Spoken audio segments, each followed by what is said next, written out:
babayaran niya ako. Basta, magpapagalaw lang daw ako sa kanya. At gagawin ko lahat ng gusto niya. Is it about money? Sex? Or love? Itago niyo na po ako sa pangalang FM. 25 years old. At kasalukuyang nandito sa Doha, Qatar. Taong 2013, pumunta ako dito sa Qatar. At first, nagtrabaho ako bilang isang receptionist sa isang sikat na hotel. Pero, hindi ako sinwerte sa una kong employer. Lagi kaming delayed ng sahod. Kaya naisipan namin ang mga kasama ko na mag-apply sa iba.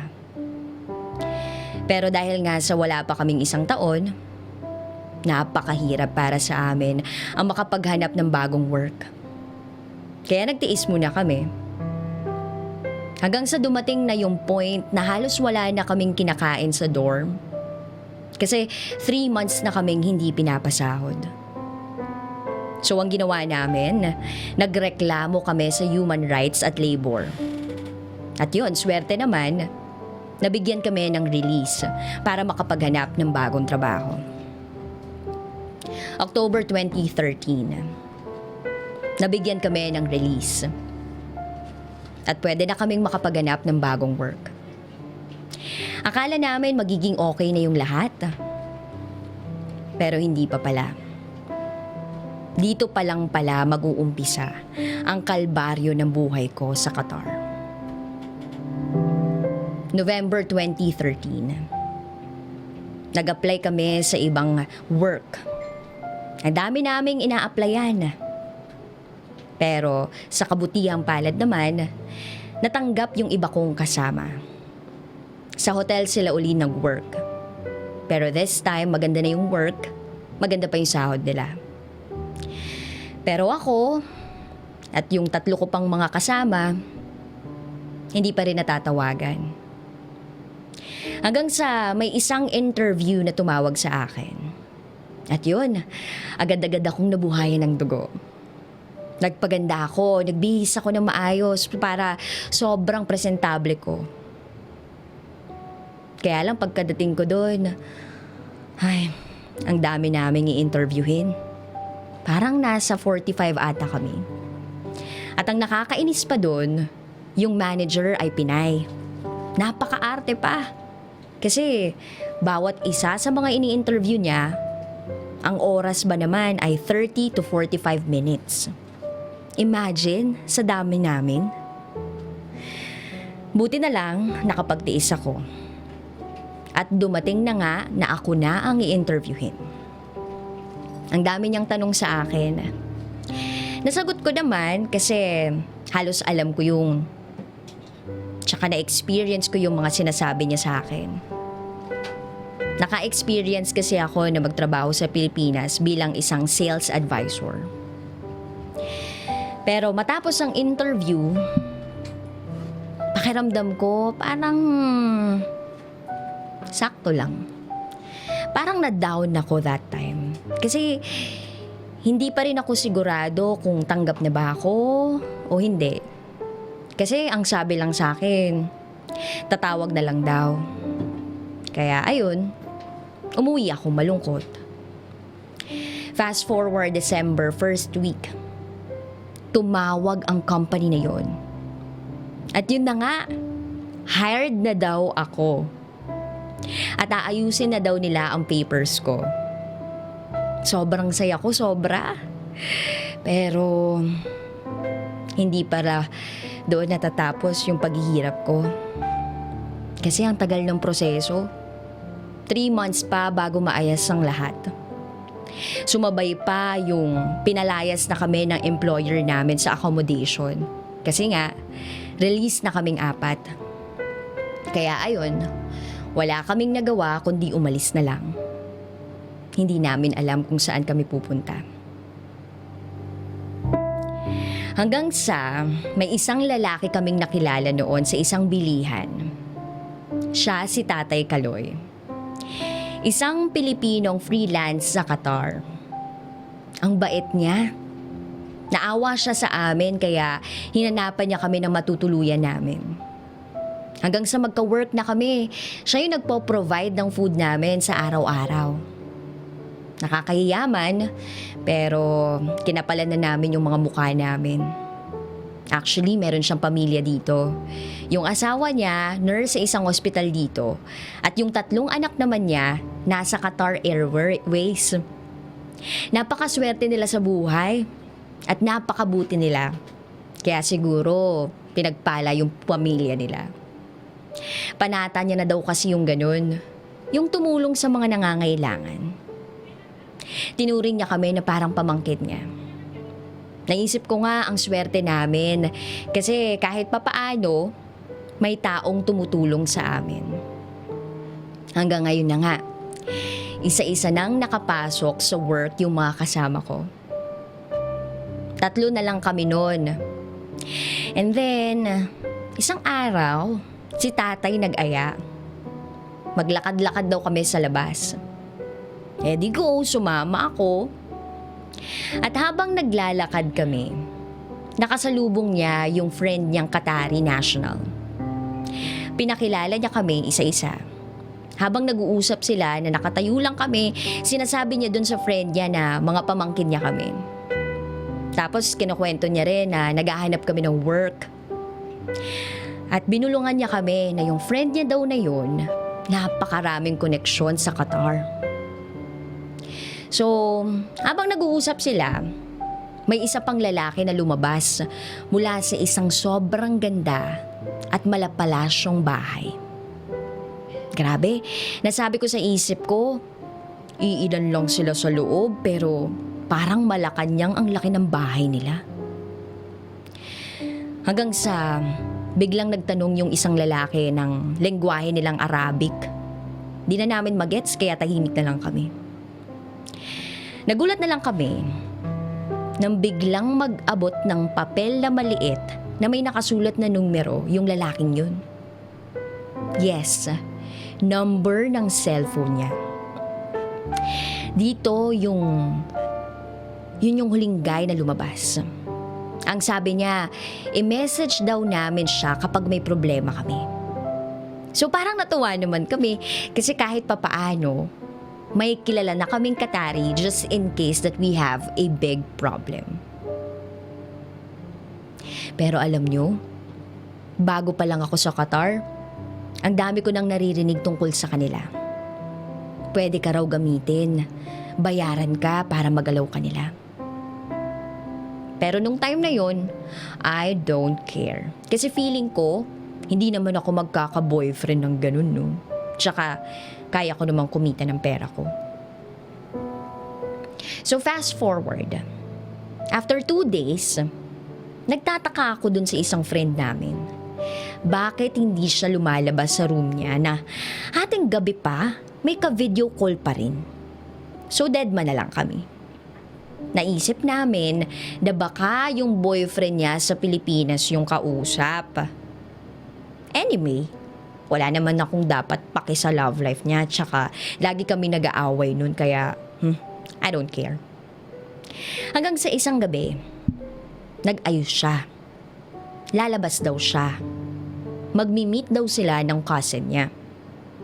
Sabi naman namin, okay. Kasi alam naman namin na may pinsan talaga siya dito. Kaya hindi na kami nagtaka. Pero wala pang 30 minutes, bumalik na siya. At doon niya inamin sa amin na may minute siyang tao at yun yung guy na tawagin na lang natin sa pangalang Fernando. Nabigla kami. At syempre tinanong namin siya kung bakit siya nakipagkita. Ang sabi niya, para naman daw sa amin, para daw sana pambayad sa bahay.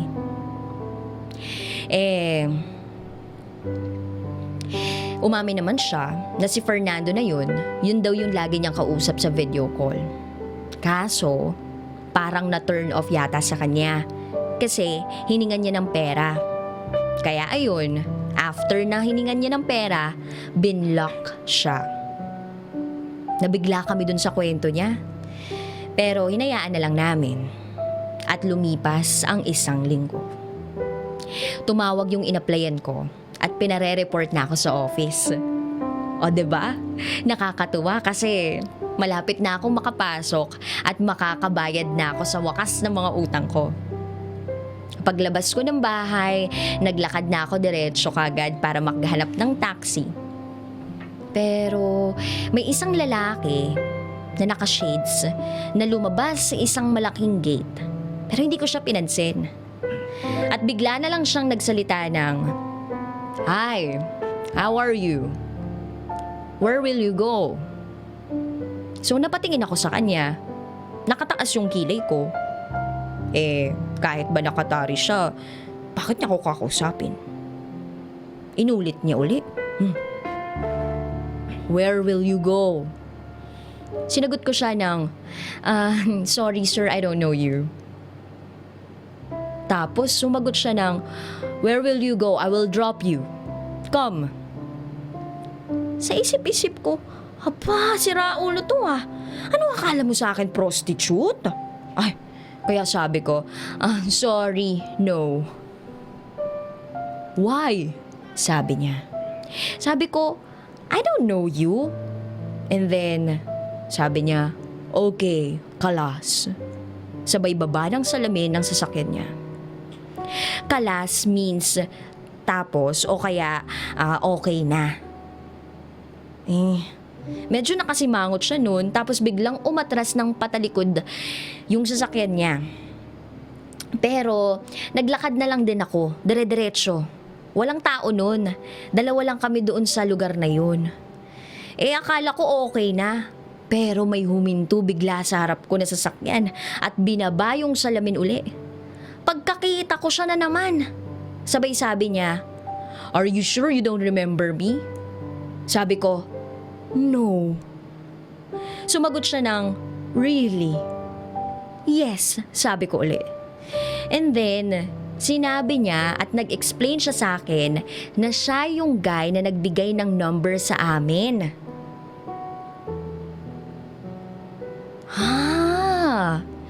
Siya pala yung lalaking nagbigay ng number. Actually, hindi ko talaga siya mamukhaan nun eh. Kasi, nung time na yun, gabi na. At hindi naman niya sa akin inabot yung papel na merong number niya. At lalong hindi naman ako interesado sa kanya. Kaya, hindi ko siya naisip. Nasabi ko na lang na, "Okay, I remember now." Sabay, ngumiti siya. At sinabi niya uli na, "Where will you go?" Sinagot ko na lang siya na papunta nga ako ng office para mag-report. So sinabi niya sa akin na sumakay na lang daw ako at ihahatid niya ako. Ayoko. Ayoko kasi natatakot ako baka kung saan niya ako dalhin. At pangalawa, natatakot din ako. Kasi baka mamaya may makakita sa akin na sumakay ako sa isang sasakyan at isang katari pa yung kasama ko. Pero dahil mapilit siya, sumakay na lang din ako. Pero nandun pa rin yung kaba at takot ko. So habang nasa loob na kami ng sasakyan niya, tahimik lang akong tinitingnan siya sa mirror. At nasabi ko talaga, "Ay shit, ang pogi naman nito." At sobrang bango pa. Sobrang pogi niya talaga. Walang sinabi yung artistang mga lalaki dito sa atin sa Pilipinas. Pero in my opinion lang yun ha. Yung mga Qatari national talaga, ang popogi nila. And then, sa katahimikan namin, bigla akong nagulat sa tanong niya na bakit daw hindi ako yung nag-chat sa kanya. Sabi ko, "Why? I don't have your number." Sabi ko naman, sa kasama mo naman inabot. Tapos sabi niya sa akin, akala niya daw, ako yung kachat niya, hindi pala. And then sabi ko, hindi ko alam. Bigla niya na lang sinabi sa akin na, "Okay, give me your number." Hindi ko sana ibibigay Kaso parang wala akong masabi, kaya naibigay ko na lang. At hindi lang yun, miniskol niya pa. Yung para ba talagang inaalam niya kung yun yung number ko. And then, nag-thank you na lang ako sa kanya sa ride.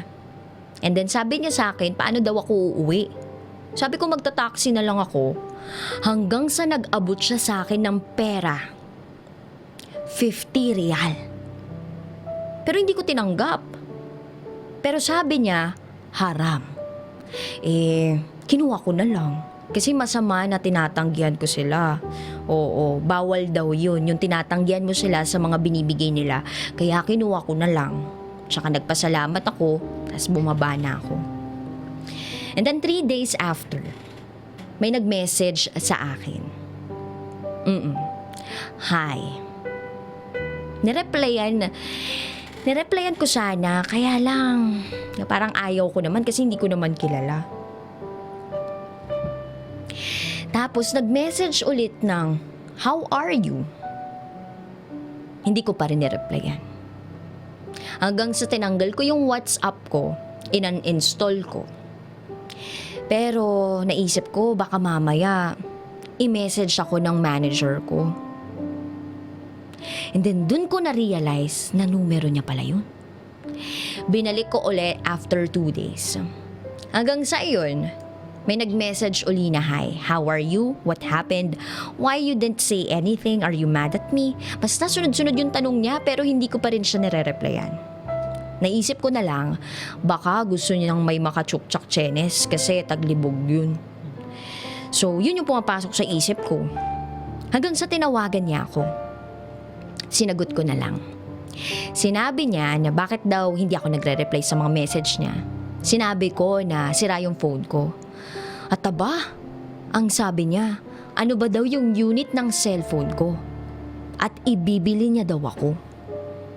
Sabi ko na lang, I don't need it. Thank you. Sabay nag-goodbye na ako sa kanya. And then February 2014, nagkahiwalay na kaming tatlo yung mga ka-work ko dati. Nag-start na rin ako pero kapos pa rin ako.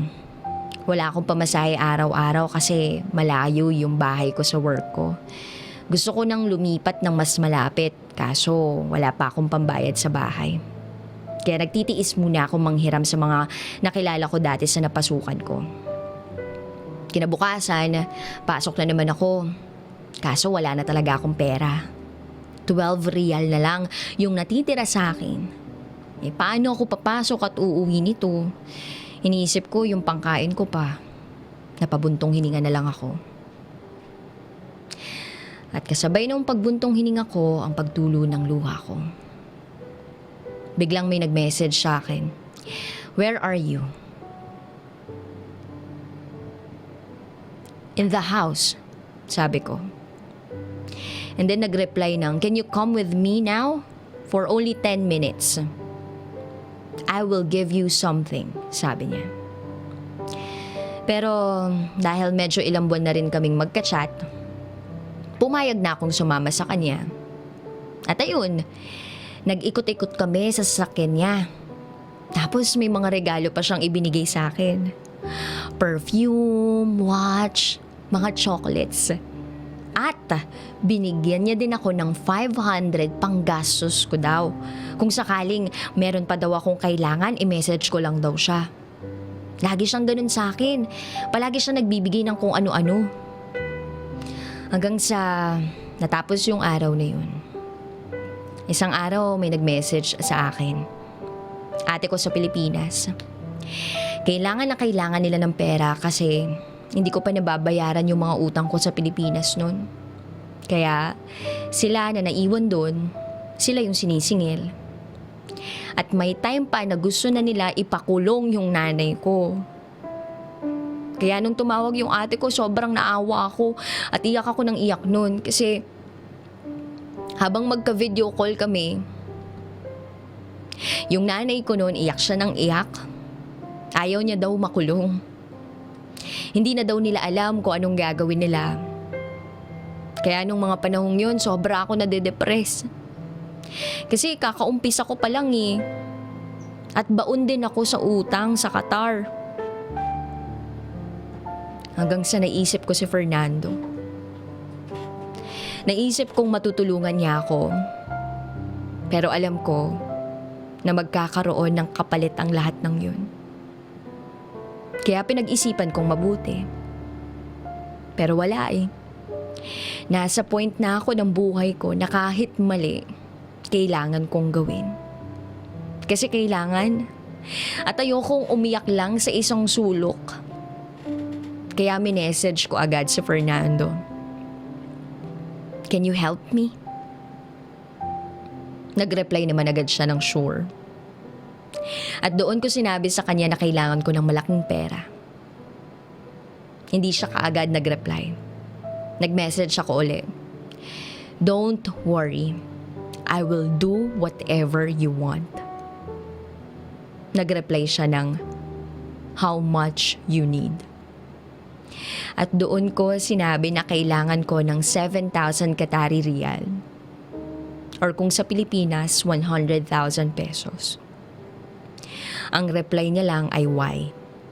Sabi ko, basta kailangan. Hanggang sa nag-reply siya ng okay. Kinagabihan, nagkita kami sa loob ng sasakyan niya. Nag-usap kami. Tinanong niya ako kung saan ko daw gagamitin yung pera. At sinabi ko na ipapadala ko sa Pilipinas. Sumagot lang siya ng okay. Habang nagdadrive siya, tinanong ko siya kung saan kami pupunta.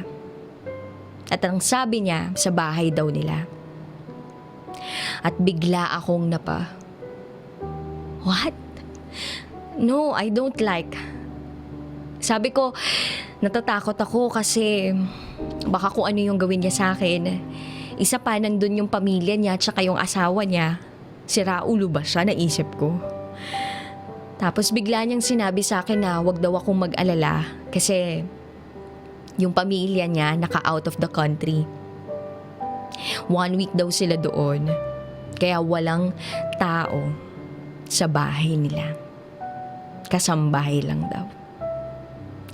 Natatakot pa rin ako kasi baka may CCTV doon. Basta kung ano-ano yung nasa isip ko, baka gahasain ako o patayin ako. Kaya nagdasal na lang ako. Hanggang sa bigla na lang siyang huminto. Pagtingin ko sa labas ng bintana, napapalibutan ng malalaki at malapalasyong bahay ang paligid ko. Biglang may lumabas na lalaki sa isang malaking bahay.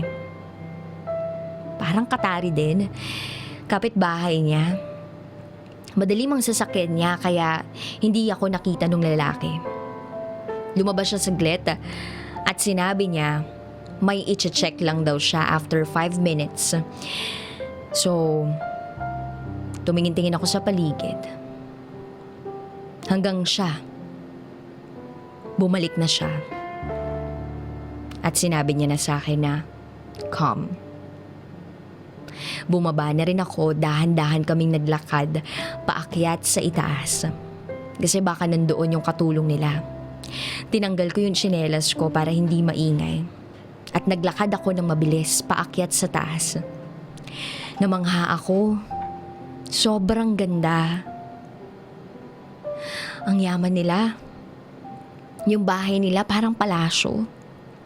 At yung TV nila para kang nasa sinehan. At yun na nga, nakaakit na kami. Yung room niya, nandun na kami. Siya lang daw mag-isang natutulog doon. Kasi yung asawa niya, may sarili ding room. Ayaw daw siyang katabing matulog kasi naghihilik siya. And by the way, he is 42 years old.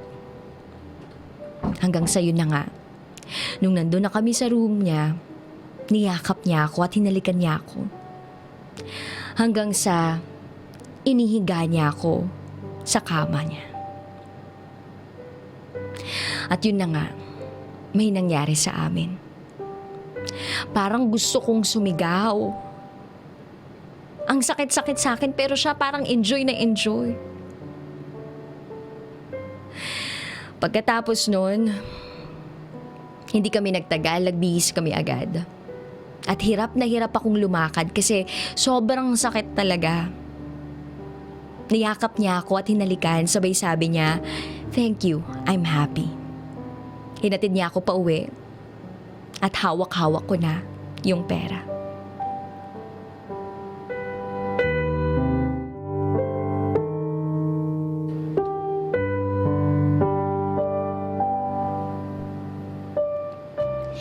Hinatid niya ako pauwi at hawak ko na yung pera. Pag uwi ko, iyak ako ng iyak. Kasi bakit ko yun nagawa? Para sa pera? Hanggang sa nakatulog na lang ako. Kinaumagahan, may message siya. Oh, it was your first time.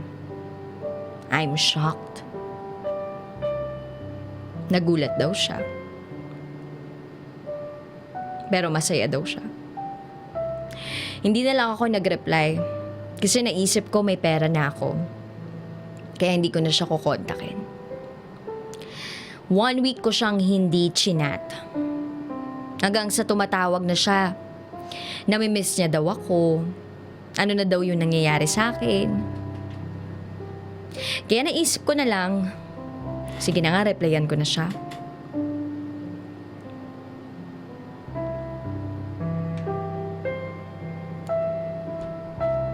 Sabi ko, gagawin ko lahat ng gusto mo. Pero babayaran mo.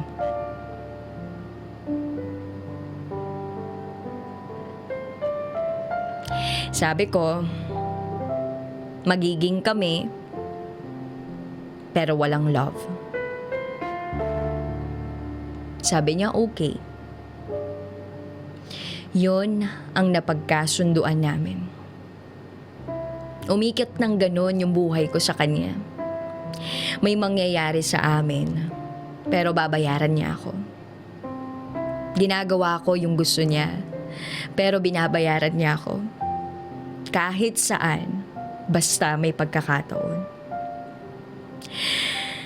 At walang tao sa sakyan, kaya madalas,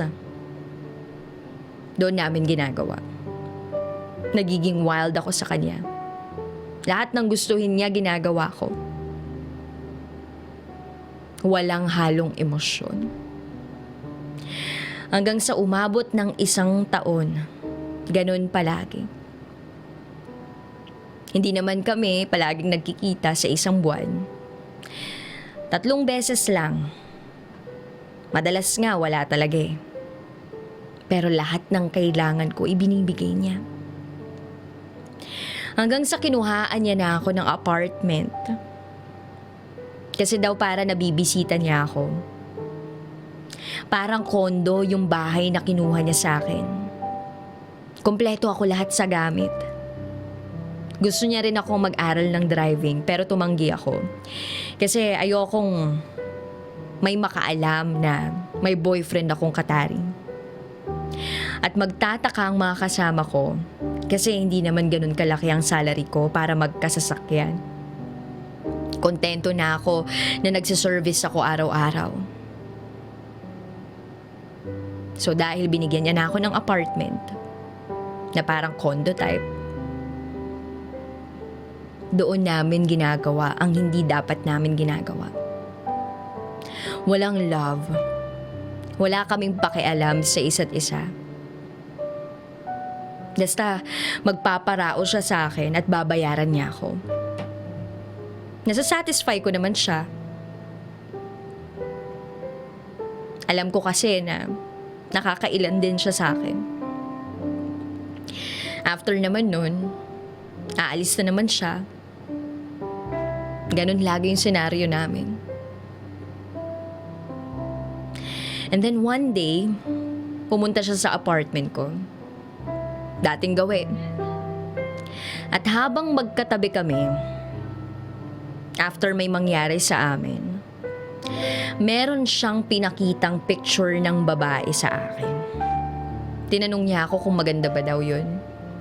At sabi ko, oo naman. Sabay tumalikod ako. Kasi gusto ko nang matulog. And then bigla niya akong niyakap. At sinabi niya na hindi ba daw ako nagsiselos in English. Agad akong sumagot ng, of course not. No love between us. Kaya kung gusto mo ng iba, it's up to you.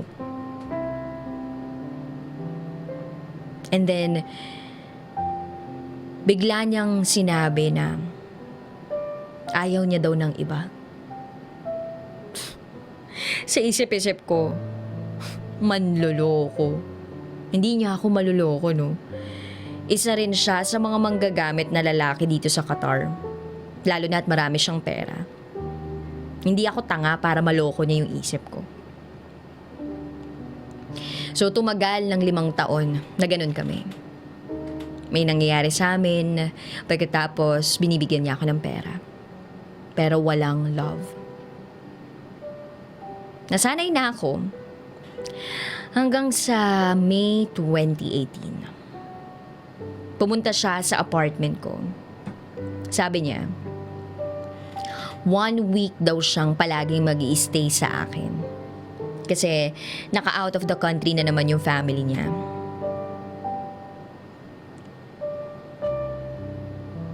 So hindi na ako nagtaka. Kasi lagi namang ganun eh. Pag umaalis yung pamilya niya, sa akin siya pumupunta. But this time, seryoso. 1 week siyang nasa bahay. Ganun at ganun pa rin yung ginagawa namin. Pero this time, iba na yung yakap, halik at haplos niya sa akin. Parang may mali. Pero hindi ko pinansin.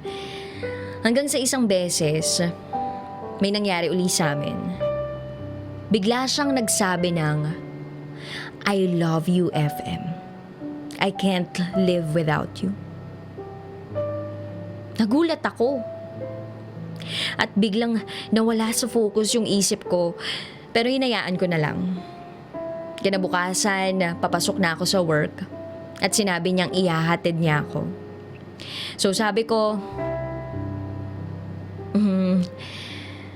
ano kaya nakain nito? So hinatid niya ako. Pero doon kami dumaan sa likod kasi ayaw niya nga may makakita sa amin. Pero 4 days na siya sa akin. Pero feeling ko hindi siya nabobore kasi hindi siya umaalis. Aalis lang siya kapag pumapasok na din ako sa work. And usually kasi yung mga Arabo, ayaw nilang nag-i-stay sa bahay lang. Alam ko yun kasi 4 na taon na ako dito sa Qatar. Kahit magkasama nga lang sila, nagtatawagan sila. So, sinusundo niya rin ako. Kinaumagahan, maaga ako umalis kasi may inventory kami. Hindi na ako nagpaalam kasi sanay naman akong hindi ginagawa yon. At isa pa, walang love sa amin at walang pakialamanan. Kaya hindi ako nag-message. 3 p.m. nag-message siya. Anong oras daw ang uwi ko? Hindi ko siya nireplyan. Sinin ko lang yung message niya. Pero bigla siya nag-message ulit. Di pa din ako nag-reply. Ayoko siyang replyan. Naisip ko nga, grabe, di ba siya makapaghintay? So, 11:50. Napa-out pa lang ako nun. Tawag siya ng tawag, hindi ko sinasagot kasi ayoko ngang marinig ng mga kasama ko kung sino yung kausap ko. At isa pa, gumagawa pa kami ng closing report.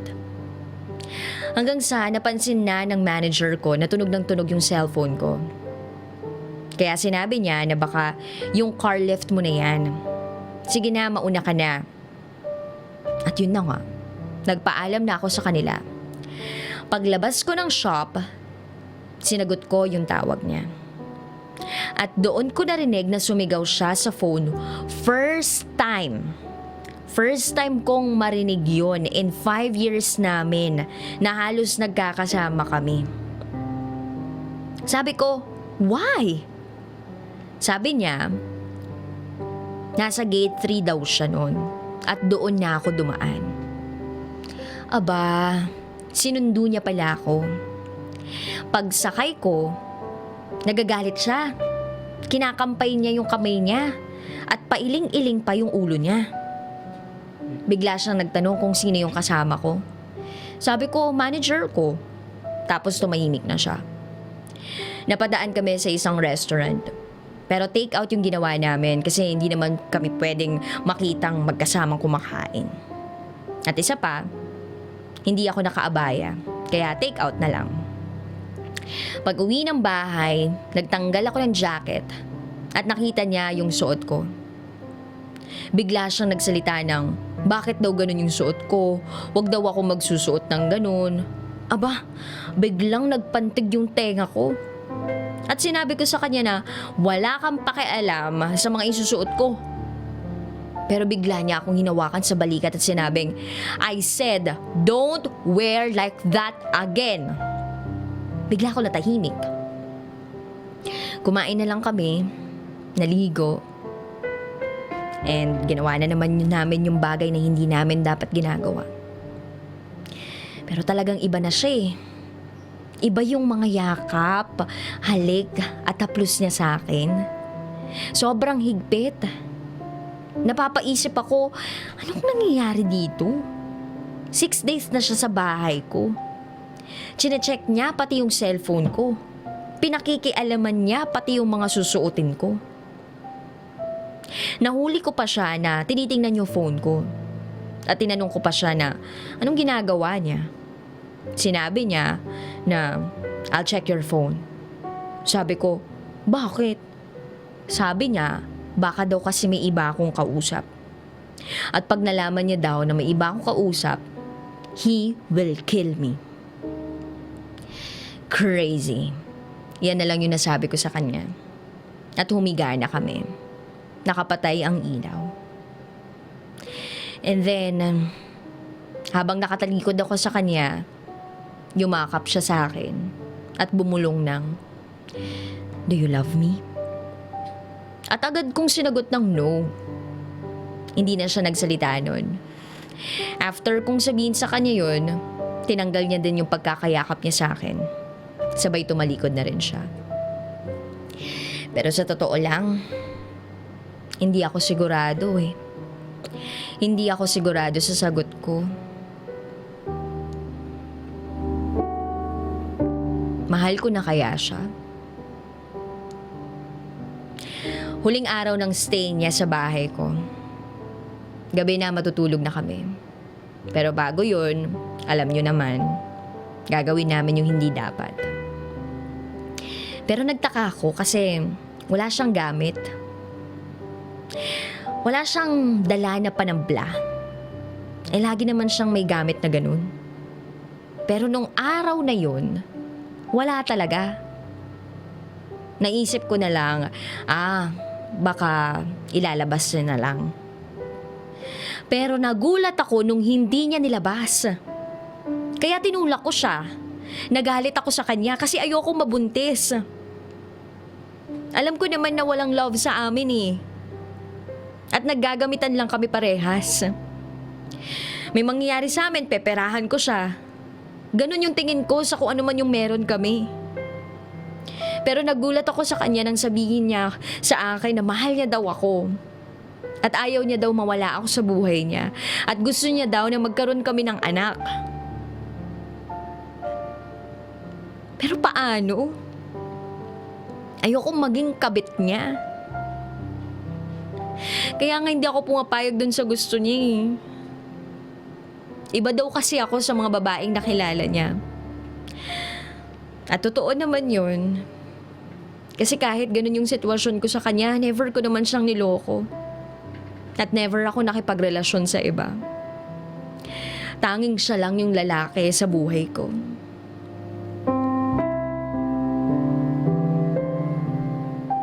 Naguguluhan na ako.